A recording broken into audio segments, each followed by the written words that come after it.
పక్కన పెట్టుకున్నా. ఇవన్నీ చెవులు పోయినాయి కదా, ఈ రెండు బలంగా ఉన్నాయి. ఇక ఆ రెండింటిని నట్టి పెట్టేసి వీటిని ఇక్కడ కట్ చేసేస్తా.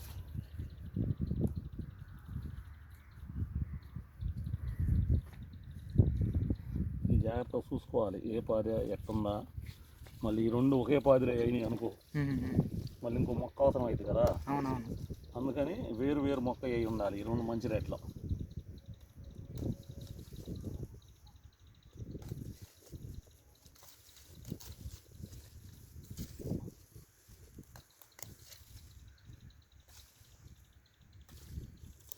ఇవన్నీ ఉండకూడదు.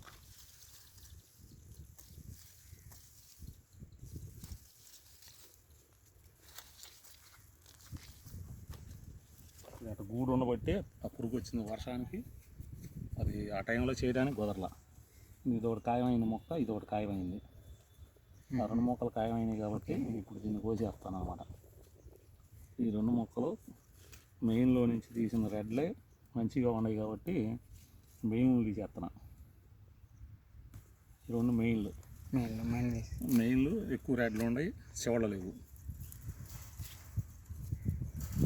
వీటిని ఇప్పుడు అలా చుట్టేస్తూ దానికి దీన్ని చుట్టామనుకో, దీన్ని పురుగు తగలకుండా మందు కొట్టుకుంటామంటే ఈ రెండు ఎక్కువ ఏం పురుగు వస్తుంది దీనికి మామూలు పురుగు, టెంక పురుగు అని నల్ల పురుగు ఉండేది, అది కనపడదు మనకి. ఆ పురుగు వలన ఇట్ట బాత ఎక్కువ. ఎప్పుడు ఒక మందు కొట్టుకుంటా ఉండాలి వారం వారం. ఈ వర్షంలో కుదరక ఇవన్నీ టైని అన్ని చెట్లు కావాలి, ఈ మూలన అయింది. ఊర్లో లేచిన వల్ల ఆ పురుగు కొట్టేసింది. టెంక పురుగు అంటాం, నల్లగా టెంకెళ్ళి ఉండదు పైన. అంటే బయటికి కనిపిస్తుంది. అది వంగదోటలో ఈ దాంట్లో ఆ పురుగు లాగా ఉండదు. వాటికి దీనికి సంబంధం లేదు. ఇది అది ఉదయం పూట అది ఏదో టైంలో అది కొట్టిద్ది అనమాట వాటిని.